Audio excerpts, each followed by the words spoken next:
Oi, oi, eu sou Amanda Natasha, sócia da FBNF, que faz parte do grupo Eu Me Banco Educação, e eu tô aqui hoje para falar sobre a CPRO-R, a certificação que vai substituir diretamente a CPA 20. É importante que antes de você assistir esse vídeo, você assista ao vídeo anterior, onde eu falei sobre a CPA, que é a certificação que vai substituir a CPA 10. Justamente porque a CPA é a base obrigatória para que você consiga subir para a CPRO-R ou para a CPRO-I. Eu já sei, você vai me perguntar, Amanda, eu tenho a CPA 20 hoje, como eu vou fazer para transferir a minha certificação de CPA 20 para a CPRO-R? Calma, respira. Não vai haver nenhum custo adicional, mas é importante você entender que uma vez que você tem a CPA 20 hoje, em primeiro lugar, você precisa fazer a transferência para a CPA e somente depois para a CPRO-R. Essa transferência vai acontecer pelo próprio site da Ambima, o portal da Ambima Edu, e você poderá fazer a migração assistindo alguns microcursos, tirando ali alguns micro certificados. Combinado? Agora vamos entender qual é a estrutura e qual é a ideia da CPRO-R. Eu vou compartilhar aqui minha tela com vocês e nós vamos dar uma olhadinha no site da própria Ambima. A CPRO-R é importante aqui, a gente partir do princípio que é uma certificação voltada para profissionais com perfil comercial, ou seja, profissionais que atenderão os clientes, fazendo tanto a prospecção quanto a manutenção da carteira desses clientes. Então, quando a gente fala de CPRO-R, a gente fala para esse cargo relacional. Tanto que a certificação se chama Certificado Profissional Ambima de Relacionamento. Combinado? Então, aqui a ideia é fazer com que esse profissional ele esteja preparado a ponto de compreender profundamente as necessidades do cliente, realizar análises do perfil de investidor e, então, recomendar portfólio detalhado dos produtos de investimentos disponíveis, inclusive a apresentação dos seus riscos. E aqui eu trouxe, tanto o programa detalhado, onde a gente vai falar sobre cada ponto, como as informações do próprio site da Ambima falando sobre os principais pilares. Não diferente da CPA, a CPRO-R também é dividida em 4 grandes blocos. Então, a gente fala sobre prospecção e relacionamento com pessoa investidora, análise de informação do cliente, indicação de investimentos e análise de portfólio e monitoramento de carteira. Quando a gente fala do primeiro grande bloco, a gente está falando de prospecção e relacionamento. Em prospecção e relacionamento com a pessoa investidora, a gente fala de uma proporção de prova de 20%. Então, 20% da prova vai ser isso daqui, prospecção e relacionamento com pessoa investidora. E aqui, o primeiro bloco, que equivale a 20% da prova, é dividido em 6 mini blocos. Então, o primeiro é psicologia e tomada de decisão. O segundo é aplicações práticas das finanças comportamentais. 3, características da pessoa investidora no Brasil. 4, prospecção e habilidades comerciais. 5º lugar, coleta de informações de pessoa investidora. E 6º, regras para o relacionamento com pessoas investidoras e distribuição de produtos de investimentos. Aqui a gente está entendendo que o primeiro bloco, que é equivalente a 20% da prova, é dividido em 6 subtópicos, combinado? E outra coisa que é importante a gente trazer à tona. Como a CPA ela é base obrigatória para que você vá para a CPRO-R, muitos dos assuntos que a gente viu lá, aqui a gente vai ou aprofundar ou não iremos ver. Então, é importante você entender que, diferente da estrutura que existia até 2025 das certificações Ambima, uma prova não substitui mais as outras. Porque era muito comum a gente olhar para a certificação como uma escadinha que era anulável. Então, se eu tenho a CPA 20, eu não preciso fazer a CPA 10, porque tudo que está na CPA 10 também está presente na CPA 20 mais um pouco. E a mesma coisa acontecia com o CEA. Tudo que está presente no CEA já esteve presente na CPA 20, já esteve presente na CPA 10, e o CEA tem um pouquinho mais de aprofundamento. Isso não existe mais nas certificações atuais. Aqui ou a gente vai aprofundar e ver novos assuntos, ou não vamos ver, porque já entendemos que é um assunto que a gente domina lá da CPA. Então, é importante aqui, mais uma vez, você entender que como as certificações não substituem mais umas às outras, elas não se equivalem mais em nível hierárquico. Significa que se você quiser ter as 3 certificações, a CPA, a CPRO-R e a CPRO-I, você precisa, de fato, estudar para as três. Não adianta você tirar a CPRO-R ou a CPRO-I imaginando que as outras serão eliminadas. Combinado? Bom, quando a gente fala aqui sobre psicologia e tomada de decisão, a gente pode até se assustar. E ó, vendo esse termo, né, meu Deus, psicologia, tomada de decisão, a ideia da CPRO-R é que esse profissional, ele deve ser capaz de compreender as bases de finanças comportamentais. E finança comportamental nada mais é um assunto que a gente já via, de fato, na CPA 20. Então, a definição de abordagem em finanças comportamentais. Outro assunto que a gente vê bastante, heurística. Então, heurística da representatividade, disponibilidade, ancoragem e ajustamento, excesso de confiança, aversão à perda. A gente também vê os vieses comportamentais. Então, estruturação ou efeito framing, viés da confirmação, autoatribuição, status quo. Então, aqui a gente vê assuntos que já eram comuns quando a gente falava ali da CPA 20. A gente vai se aprofundar ali em outros assuntos também, como impacto das emoções no processo decisório, e aqui a gente está falando sobre temas que talvez a gente já não tinha tanta afinidade nas outras certificações, como o impacto dos temas ESG. Psicologia de pessoa investidora individual versus institucional. Implicação do comportamento da pessoa investidora para o mercado financeiro. E aqui a gente já volta para um assunto que a gente tinha mais familiaridade. Volatilidade, bolhas, crises financeiras. Então, aqui, dentro dessa ideia da estrutura de psicologia e tomada de decisão, a gente vai falar sobre assuntos que são relativamente novos, mas a maior parte a gente já tem mais intimidade. Logo depois, a gente vai falar sobre aplicações práticas das finanças comportamentais.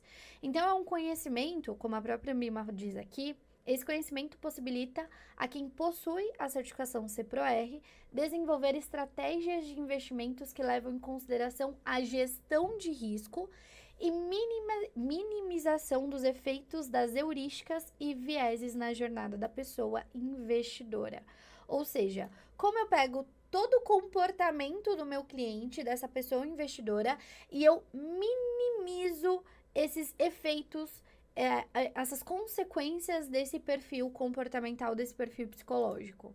Aqui vai trazer outros pontos, como estratégias de investimentos baseados em finanças comportamentais, ou seja, não somente baseados em termos técnicos, mas também em psicologia, gestão de risco e finanças comportamentais, estratégias para mitigação das heurísticas e vieses comportamentais, investimentos reais, então imóveis, bens móveis, obras de artes, eletrônicos. Isso daqui a gente volta a ver também em lavagem de dinheiro, por exemplo. Finanças, características de pessoa investidora no Brasil já é o próximo módulo. Então, a gente percebe aqui que este pontinho aqui, este subtópico, ele já é menor do que o tópico anterior.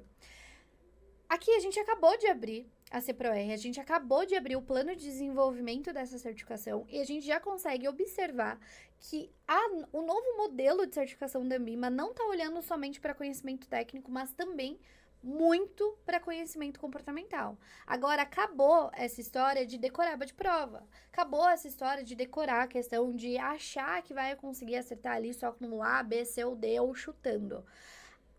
O novo modelo de prova da Anbima vai trazer, inclusive, questões que você precisa contextualizar, questões que você precisa dissertar sobre elas. Então, agora não vai ser só vou chutar aqui, vou acreditar que é isso. Você realmente precisa se aprofundar, não somente no técnico, mas no comportamental também. Principalmente quando a gente fala sobre a CPRO-R, porque a CPRO-R a gente tá falando de relacionamento. Se a gente tá falando de relacionamento, a gente tá falando de outra pessoa. Se estamos falando de outra pessoa, estamos falando de comportamento. Ponto. Então, vai ser muito exigido aqui essas aplicações ali, trazendo finanças comportamentais. Indo para o terceiro tópico, a gente vai falar sobre características de pessoa investidora no Brasil, que já era uma coisa também que a gente tinha muito acesso ali dentro da CPA 20, dentro da CPA. A justificativa e a contextualização que a Anbima traz é que entender o contexto dessa pessoa investidora no Brasil é fundamental para a gente conseguir mapear os perfis de investidores que é necessário que você, que tenha a certificação CPRO-R, possa encontrar ali com mais frequência nos atendimentos. Seja em relação a produtos mais consumidos, ou destino do dinheiro guardado, as diferenças entre gerações, fontes de rendas, entre outros. Gente, não dá para negar que quando a gente fala sobre investimentos, a gente vê uma grande nuance de diferenças entre as diversas gerações. Então, a maneira que o seu avô lidava com dinheiro é muito diferente da maneira que o seu pai lidava com dinheiro e é mais diferente ainda da maneira como você lida com dinheiro. A gente pode até falar sobre os bancos. Os bancos, pensa comigo. O seu avô dificilmente se sentiria confortável em ter contas somente digitais. Muitas pessoas de gerações anteriores, elas têm a necessidade de ter um lugar físico, uma pessoa para conversar. Diferente de gerações mais novas, que talvez nem cogite ter conta em bancos grandes para ter acesso a pessoas. Abriu ali uma conta num banco digital, para essa pessoa tá tudo perfeito. E isso muda muito a maneira como a gente lida com dinheiro, a maneira como a gente trabalha com dinheiro. Né? A gente vê ali a geração mais nova fazendo várias brincadeiras. Tem até a brincadeira do Girl Math, que é a maneira como as mulheres lidam com dinheiro. Então, aqui a gente vai falar bastante sobre isso também. Eu achei isso extremamente interessante, porque a gente traz temas importantes, que são temas atuais, para pessoas que trabalham com pessoas reais. Não adianta a gente ficar olhando para clássicos das finanças comportamentais que surgiram há 50, 60 anos atrás, ignorar o padrão de comportamento atual, né? Então, trazendo aqui mais uma vez para a tela, quais são essas características, né? Então, principais objetivos que fazem as pessoas pouparem recursos de investimentos, destino do dinheiro economizado, perdão. Aí vem inflação e dinheiro guardado, penetração dos bancos digitais versus comportamento da pessoa investidora, que eu até havia mencionado aqui anteriormente. E aí aqui vai destrinchar, né? Tanto por geração, quanto por renda, quanto por canais e fontes utilizados pelos clientes de bancos digitais. Então, como essa pessoa se informa? Essa pessoa lê jornal, essa pessoa acompanha algum blogueiro, essa pessoa lê livros, tudo isso modifica muito a maneira como a pessoa encara ali tudo isso. Vantagem de aplicar o dinheiro em produtos financeiros, motivos que levam o povo brasileiro a investir, aposentadoria, que a gente sabe é um ponto muito importante para a gente discutir atualmente, não interessa qual geração a gente está falando, estresse financeiro, apostas online. Isso daqui eu achei uma sacada sensacional da Anbima. A Anbima, ela tá trazendo temas tão atuais que impactam tão diretamente as finanças comportamentais e até mesmo as consequências financeiras do povo brasileiro, que está trazendo mesmo até casas de aposta. Então, qual é o público dessa casa de aposta? Qual é a geração? Qual é a motivação? Não dá para negar que essas casas de aposta, elas mexem muito com o psicológico das pessoas. Não é só uma consequência financeira, mas de saúde mental também. E isso é trazido aqui pela nova certificação da Anbima. Então, essa daqui foi uma sacada que eu achei genial da própria Anbima. Em quarto lugar, ali trazendo um subtópico do primeiro bloco de estudos da CPROR, a gente tem a prospecção e habilidades comportamentais, aliás, comerciais. Bom, aqui a gente não precisa nem se aprofundar sobre a importância de uma pessoa que está mexendo com relacionamento, saber também prospectar e manter essa pessoa na carteira. É importante a gente entender que quando a gente fala sobre uma habilidade comportamental, principalmente quando a gente fala sobre uma habilidade voltada para âmbitos comerciais, eu não falo somente sobre conhecimento técnico. Porque muitas pessoas acreditam que para vender, basta você entender sobre o produto. Então, eu quero te vender, sei lá, um consórcio. Então, eu vou te falar todas as características de um consórcio. Como funciona o lance, o que você pode comprar, qual é o valor. Mas não necessariamente. Você sim precisa conhecer todas essas nuances técnicas do produto, mas quando eu tento vender para alguém, é muito mais profundo do que somente entender sobre o produto. Eu já dei palestras sobre vendas sem me aprofundar sobre, de fato, aquele produto específico. Porque o produto, ele acaba mudando de instituição para instituição, mas acaba sendo uma grande commodity. O cliente ele pode simplesmente jogar ali no Google, ou entrar no site da sua empresa e comprar. O que vai fazer ele fechar negócio ou não com você é o quanto ele confia em você, quais são as suas habilidades de persuasão, quanto você consegue conduzir esse cliente. Então, ele vai testar isso também. Essa ProR vai trazer isso para jogo. Então, qual é o funil de prospecção? Qual é o conceito e a aplicação na atividade profissional? Quais são as etapas do relacionamento? Você já chega vendendo? Não. Quais são essas etapas desse relacionamento? Quais são os possíveis canais de prospecção online? E quais são os possíveis canais de prospecção presencial? Quais são as boas práticas da base pessoal de contatos? Que a gente chama, inclusive, eu que já fui assessora de investimentos, de lista de casamento. Como funciona isso? Quais são os indicadores de esforço? Então, os prospects. Editor, deixa a tela preto e branco aqui. Os prospects versus a conversão ali em números. Como que funciona isso? E aí vai trazer outros tantos temas que são extremamente importantes para esse profissional. Então, quais são as competências essenciais para abordagem? Qual é a comunicação assertiva e didática, marketing pessoal, adaptabilidade, capacidade analítica, proatividade? Esses são temas que ainda não tínhamos olhado. Para nenhuma certificação isso daqui já tinha sido levado em conta. E isso é bem bacana e importante porque é a partir daqui que a gente vai começar a desenvolver, de fato, um profissional completo. Em quinto lugar, vem ali a coleta de informações de pessoa investidora, que a gente já conhecia também, então quais são os objetivos de curto, médio e longo prazo. E em sexto lugar, dentro desse grande bloco, vem as regras de relacionamento com a pessoa investidora e distribuição de produtos de investimento. Ele tá aqui, ó, dentro desse sexto bloco. E a ideia é que a pessoa certificada CPROR, ela deve ser capaz de compreender que a teoria e a prática andam juntas, uma lado a lado da outra, quando o assunto é respeitar os códigos e regras vigentes em sua atuação. E aí aqui já vai ser mais regras mesmo. Então, qual é o objetivo e abrangência, regra geral de atividade, divulgação e informação, enfim, aqui são algumas regras que a gente precisa olhar com cuidado e serem levadas em consideração quando a gente fala sobre esse profissional.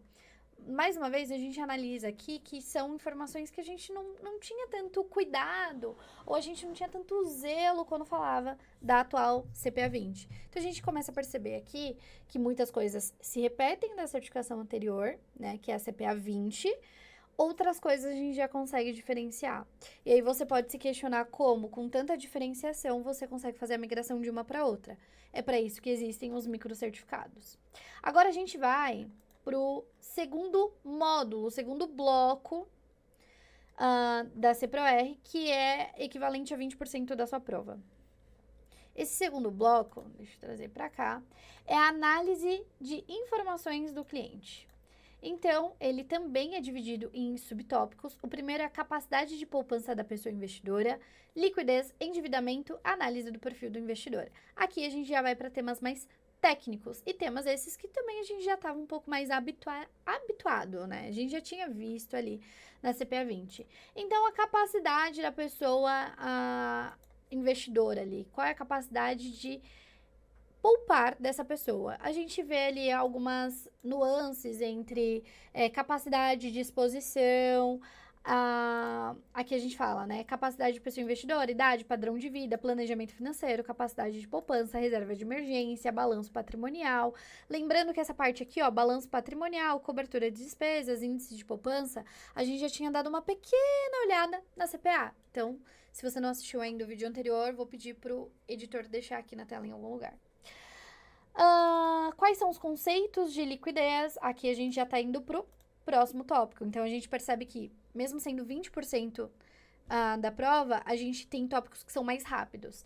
Então, aqui a gente já foi pro segundo subtópico, né, que é liquidez. Então, qual é a definição e conceito de liquidez? Como a liquidez impacta ali a reserva de emergência?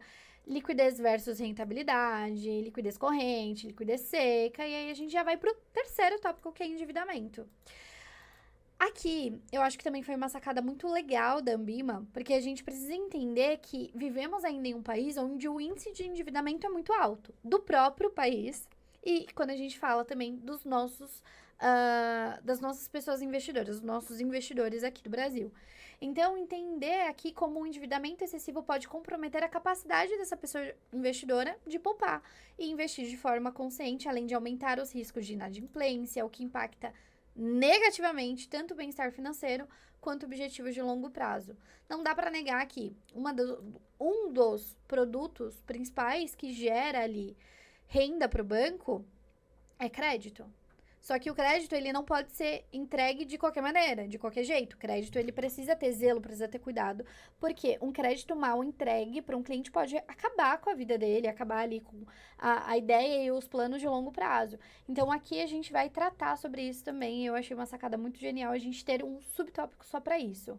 Então, indicadores de comprometimento de renda, como é calculado o nível de endividamento do cliente, análise do perfil do investidor. Aqui a gente já vai para o quarto tópico, que é um tópico só para análise de perfil de investidor. Então, vocês observam que como, mesmo valendo 20% ali da sua prova, é um tópico menor, é um módulo menor aqui, né? Análise do perfil de investidor, a gente já tinha olhado na CPA 20, então, qual é a coleta de informações, a avaliação dos objetivos financeiros, análise de tolerância ao risco, horizonte de investimentos, a própria classificação, então, conservador, moderado ou arrojado, tipos de pessoa investidora, então a comum, a qualificada, a profissional. Aqui a gente dá uma olhada também, principalmente nessa parte aqui, sobre aposentadoria. Então, a fase de acumulação, a fase de consolidação e a fase propriamente dita da aposentadoria, que é do usufruto. Falamos agora sobre os dois primeiros módulos, os dois primeiros blocos da CPROR, e agora a gente vai para o terceiro bloco, que representa também a maior parte da CPROR, que é a indicação de investimentos. Então, a gente já lidou ali tanto com uma parte um pouquinho mais técnica, como com uma parte mais comportamental. A gente vai juntar esses dois aqui agora e falar sobre indicação de investimentos. E aí você pode estar se perguntando, Amanda, tá, mas e a CPROI? Onde entra tudo isso? Porque não é a CPROI que vai falar sobre investimentos. Sim, a CPROI, ela vai trazer um olhar mais técnico e mais aprofundado de investimentos, mas a CPROR é quem vai indicar, é você que está tirando a CPROR que vai ter esse relacionamento com o cliente. Combinado? Então, trazendo para cá, Asset Allocation, eu tô começando a ficar com dúvida se vocês estavam vendo, mas eu dei um zoom aqui. Trazendo aqui, ele é dividido em 8 subtópicos. Então, Asset Allocation, produtos de investimentos, instrumento de renda variável, certificado de operações estruturadas, o famoso COI, instrumentos de investimentos coletivos, instrumentos de investimentos no exterior, produtos de previdência complementar e agora vem de fato uma novidade, criptoativos no contexto da pessoa investidora. Tudo isso daqui é Asset Allocation, produtos do 7 para cima, do 1 ao 7, a gente já viu, a gente já tem familiaridade, a gente sabe como funciona. Uma grande novidade de fato neste daqui é esse criptoativos no contexto da pessoa investidora. A gente desce pra cá pra dar uma olhadinha. Então, tudo isso daqui, apesar de parecer muita coisa e ter um ou outro ali que pode ser um pouco diferente, o que de fato vai realmente ser uma novidade é este último bloco. Então, deixa eu descer mais um pouco. Lembrando, quando a gente fala também sobre previdência, a gente também dá uma olhadinha ali na CPA, só que de maneira um pouco mais superficial, tá bom? Então, vamos lá. Criptoativos no contexto da pessoa investidora. Bitcoin e sua adoção tecnológica, descentralização, mineração, consenso e incentivos. Gente, eu vou admitir que até eu começar a realmente pesquisar e entender sobre criptoativos, eu não sabia o que era mineração. Porque isso não era proposto dentro da atividade profissional de um bancário. E eu fui bancária ali por 5 anos. Então, é importante a gente olhar para isso com mais cuidado. Blockchain, blocos, transação, livro, razão, distribuição, principais teses de investimento, Bitcoin versus demais criptomoedas, Ethereum. E se eu não me engano, aqui vai trazer a nossa moeda hoje. Se não for nessa, a gente já viu isso dentro ali da CPA. Aqui a gente vai trazer esse olhar que não dá mais para ser ignorado. Não dá mais para falar que o investidor hoje não olha para criptoativos. E muitas vezes você, como bancário, não está preparado para ter essa conversa com ele. Então, a partir de agora, você precisa estar preparado. E a ideia da CPOR é qualificar a sua preparação. Mostrar que você está, de fato, preparado ou não. E aí, em quarto lugar e último bloco, valendo 20% ali da sua prova, tendo esse peso de 20%, vem a análise de portfólio e monitoramento de carteira. Então, voltando para cá, ele também é dividido em alguns subtópicos.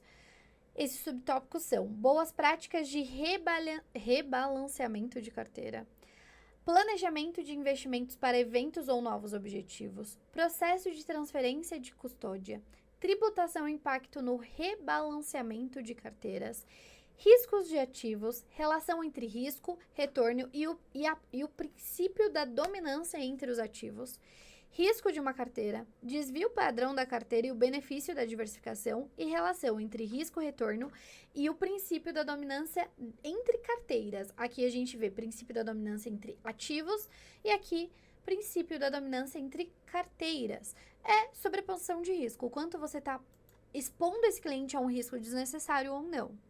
E aqui também são coisas que algumas a gente já viu, outras a gente tá vendo pela primeira vez agora. Então, coisas que a gente já viu: taxa de juros, oferta monetária, expectativa de inflação, gastos públicos, carga tributária, balanço fiscal. Tudo isso aqui a gente já tem um pouco mais de familiaridade, né? Outra coisa que a gente já viu: impacto na variação dos indicadores de macroeconomia. Tudo isso a gente já viu também. Coisas que são novas, coisas que a gente não tem tanta familiaridade, a gente vai passar a olhar agora. Índice Sharpe, índice Trainor, isso são coisas que a gente já viu, coisas que a gente não tinha visto ainda. Estratégias e dinâmicas de rebalanceamento. A gente pode até ter olhado um ou outro, mas não com tanta profundidade. E apesar de ser dividido em muitos subtópicos, a gente vê que de matéria mesmo, cai poucas coisas. Aqui, se a gente descer até aqui, pronto, acabou. Risco absoluto, risco relativo e para aqui, índice Trainor. Então, muitas dessas coisas a gente já viu. O que é realmente novo tem a ver com toda essa parte comportamental. Dito isso, a gente já encerrou aqui o olhar sobre a CPOR. E eu convido você a, além de assistir a CPA, também assistir o próximo vídeo que vai sair aqui no canal, onde a gente vai falar sobre o plano de desenvolvimento da CPROI, que é a terceira certificação nova da Anbima, que tem a equivalência direta com o CEA. Combinado? Então, um beijão e eu vejo vocês na próxima.